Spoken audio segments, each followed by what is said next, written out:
Hello అండి, నమస్తే. Welcome back to my channel Saujitakshu vlogs. ఈరోజు కూడా కొన్ని యూస్ఫుల్ ఇంట్రెస్టింగ్ టిప్స్తో మీ ముందుకైతే వచ్చానండి.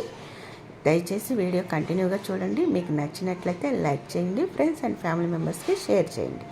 టిప్ నెంబర్ 1, ఇదైతే చాలా యూస్ఫుల్ అవుతుంది. బెస్ట్ టిప్ అనమాట. ఇలా మనం పెరుగు కానీ బిర్యానీ కానీ తెచ్చుకున్నప్పుడు ఇలా బాక్సులు వస్తాయి కదా ప్లాస్టిక్వి, ఇలాంటి బాక్సులతో మనం చాలా రకాలుగా టిప్స్ అయితే తయారు చేసుకోవచ్చు. కానీ అన్నీ మీతో షేర్ చేయట్లేదు, జస్ట్ ఒక టిప్ మాత్రం మీతో షేర్ చేస్తున్నాను. మనం ఏదైనా ఒక సువ్వ కానీ అట్లకాడ కానీ తీసుకొని ఇలా చివరి భాగాన కాల్చి ఇలా అక్కడక్కడ హోల్స్ అయితే పెట్టుకోవాలండి. నెక్స్ట్ మళ్ళీ ఈ బాక్స్కి చుట్టూరు కూడా ఈ విధంగా హోల్స్ అయితే పెట్టేసుకోవాలి అక్కడక్కడ. సో లాస్ట్లో చివరిన కూడా అంచు పార్ట్లో ఒక హోల్ అయితే పెట్టుకున్నాను. ఇంట్లో ఏదైనా థ్రెడ్స్ ఉంటాయి కదండి, సో నేనైతే ఊల్ తీసుకున్నాను. ఇదైతే ఒక మూర మందం తీసుకొని 2 మడతల మీద ఇలా చివరిన హోల్ పెట్టాను కదా, అందులో ఎక్కించేసి ఇలా టైట్గా అయితే ముడి వేసేసుకోవాలి. సో ఇప్పుడు ఇది దేనికి యూస్ఫుల్ అవుతుంది అనేది చెప్తానమాట. సో మనం డైలీ కూడా సింక్లో కంపల్సరీగా గిన్నెలు అయితే వాష్ చేస్తూ ఉంటాం కదండి. సో అలా కడిగేటప్పుడు మనకి అన్నం మెతుకులు లేకుంటే కూరగాయల ముక్కలు ఒకటి ఆనియన్స్, కరివేపాకు ఇలా అన్నీ వస్తూ ఉంటాయి. ఆ ఎంగిలంతా కూడా మనము ఇలా వేసేస్తే వాటర్ మొత్తం కూడా కిందకి కారేసి హోల్స్లో నుంచి ఓన్లీ ఇలా మెతుకులు ఉంటాయి కదా, అవంతా వేస్ట్ ఫుడ్ అంతా ఇందులో నిలబడుతుంది.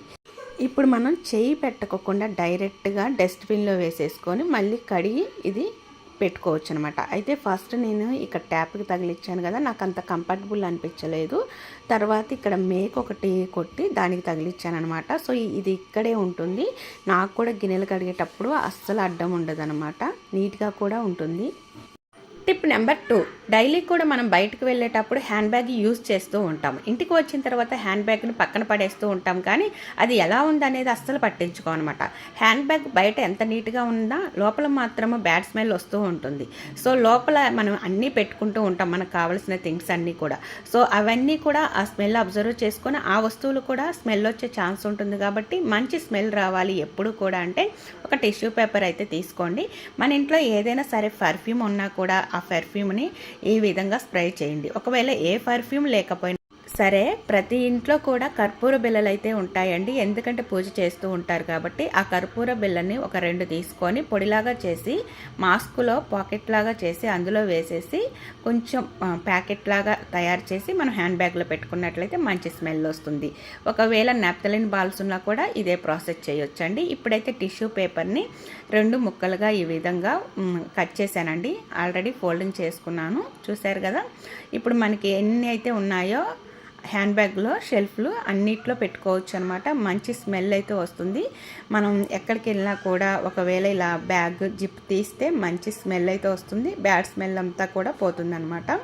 సో ఒక్కసారి అయితే ట్రై చేయండి. టిప్ నెంబర్ 3, పిల్లలు స్కూల్కి వెళ్ళేటప్పుడు వాటర్ బాటిల్స్ తీసుకెళ్తూ ఉంటారు. ఇంట్లో కూడా వాటర్ బాటిల్స్ యూజ్ చేస్తూ ఉంటాం కాబట్టి వీక్లీ వన్స్ లేకుంటే 3 డేస్కి ఒకసారి మనం వాష్ చేస్తామండి నీట్గా.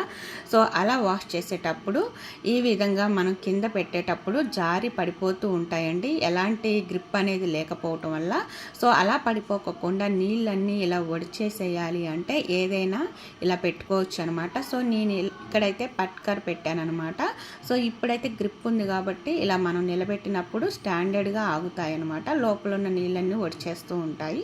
సో ఒక్కసారి అయితే ట్రై చేయండి. నెక్స్ట్ టిప్ అండి, ఇక్కడ చూశారు కదా. సో ఇంట్లో అయితే చాక్ పీసులు ఉంటాయి కదండి, ఈ చాక్ పీసుల్ని మనం చాలా రకాలుగా యూజ్ చేసుకోవచ్చు. బెస్ట్ టిప్ చెప్తానండి. సో మన ఇంట్లో అయితే ఈ విధంగా గోడలపై ఒక్కొక్కసారి పిల్లలు ఏబిసిడీలు లేకుంటే ఏదైనా సరే పెన్సిల్తో పిచ్చి పిచ్చి గీతలు గీస్తూ ఉంటారనమాట. చూడటానికి అంతా బాగోదు. అప్పుడైతే ఇక్కడ వైట్ కలర్ గోడ కాబట్టి వైట్ కలర్ చాక్ పీస్ తీసుకొని ఈ విధంగా రఫ్ చేశానండి. మొత్తం వైట్ కలర్ అయింది కదా. సో ఒకవేళ వేరు కలర్స్లో పెయింటింగ్స్ వేసినట్లయితే ఆ కలర్ చాక్ పీసులు బయట మార్కెట్లో దొరుకుతాయి. ఆ చాక్ పీసులతో కూడా మీరు రఫ్ చేసినట్లయితే గోడల నిండా ఉన్న మచ్చలన్నీ పోయి ఇల్లు అందంగా కనిపిస్తుంది అనమాట. ఒక్కసారి అయితే ట్రై చేయండి. నెక్స్ట్ టిప్ అండి, ఇది కూడా చాలా బాగా యూస్ఫుల్ అవుతుంది. ఇంట్లో స్వీట్ కార్న్స్, నాటు కంకులు ఇలా కాల్చినప్పుడు లేకుంటే ఉడకపెట్టినప్పుడు వాటి సీడ్స్ తీయటానికి చాలా ఇబ్బంది పడిపోతూ ఉంటాము. పిల్లలు కూడా సీడ్స్ తీసి ఇస్తేనే తింటామని మారం చేస్తూ ఉంటారు కాబట్టి సో మనం సింపుల్గా సీడ్స్ అయితే తీసుకోవచ్చు అండి. ఈ విధంగా మన ఇంట్లో పీలర్ ఉంటుంది కదా, ఆ పీలర్తో ఇలా అయితే ఒక లైన్ తీసేసేయండి. ఆ తర్వాత మిగిలిన లైన్స్ అన్నీ కూడా ఈజీగా వచ్చేస్తాయి అన్నమాట. చూశారు కదండి. సో మీరైతే ఎలాంటి ఎఫెక్ట్ పెట్టాల్సిన అవసరం లేకోకుండా చాలా సింపుల్గా ఇలా పెట్టేస్తే వచ్చేస్తుంది అనమాట. సో మొత్తం తీసిన తర్వాత లాస్ట్లో అయితే ఒక 2 లైన్స్ ఉన్నప్పుడు చాలా సింపుల్ ప్రాసెస్ అండి. సో మనం ఇప్పుడు అడ్డంగా ఇలా పెట్టేసి తీసినట్లయితే చాలా ఈజీగా వస్తుందన్నమాట. మనం ఈ విధంగా ఎన్ని కంకులైనా సరే నిమిషాలలోనే స్పీడ్గా ఒలిచేయచ్చండి. చాలా సింపుల్ టిప్, ఒక్కసారి అయితే ట్రై చేయండి.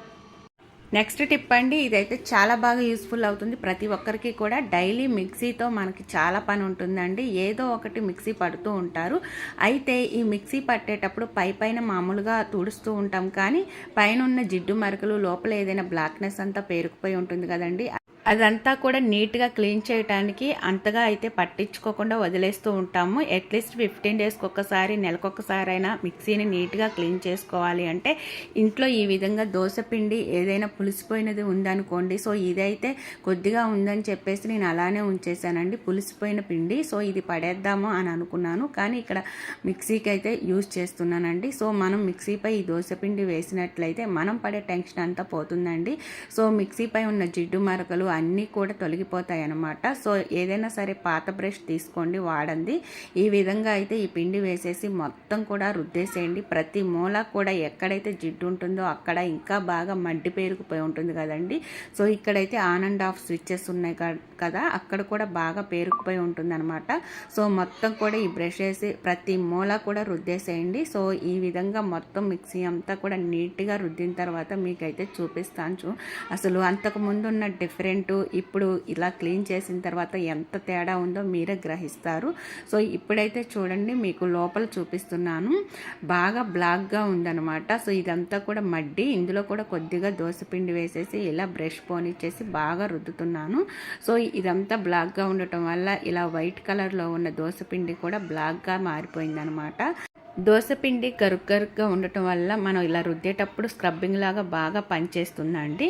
సో ఇలా మొత్తం రుద్దేసిన తర్వాత ఏదైనా ఒకటి కాటన్ క్లాత్ తీసుకోండి. నేనైతే తడపకోకుండా పొడిగా ఉన్నప్పుడే ఈ క్లాత్ని ఇలా లోపలికి పోనిచ్చేసి ఏదైనా ఒక పుల్లతో కానీ ఇలా ఒక గరిటెతో కానీ మొత్తం కూడా తుడిచేసుకోండి. సో నార్మల్గా పైన మొత్తం కూడా ఇలా పొడి క్లాత్తోనే తుడిచేస్తున్నానండి. సో ఆ తర్వాత మనం క్లాత్ని తడిపేసి గట్టిగా పిండి ఆ తర్వాత మొత్తం కూడా తుడిచేసుకోవాలన్నమాట. ఇక్కడ చూశారు కదా, మొత్తం తుడిచిన తర్వాత ఏ విధంగా డిఫరెంట్ మీకు తెలుస్తుందో.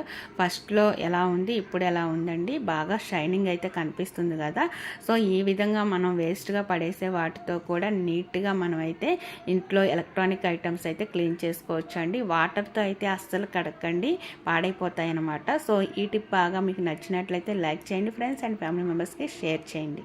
ఫస్ట్ టైం మన ఛానల్ కొత్త వాళ్ళు విజిట్ చేస్తున్నట్లయితే సబ్స్క్రైబ్ చేసుకొని పక్కనే ఉన్న బెల్ ఐకాన్లో ఆల్ బటన్ యాక్టివేట్ చేసుకోండి. వీడియోస్ అప్లోడ్ చేయగానే ప్రతిదీ నోటిఫికేషన్ రూపంలో మీ ముందుకు వస్తుంది, మీరు మిస్ అవ్వకుండా ఉంటారు. Don't forget my channel. By by, take care. ఇంకొక మంచి యూస్ఫుల్ ఇంట్రెస్టింగ్ వీడియోతో మీ ముందుకు వచ్చేస్తాను.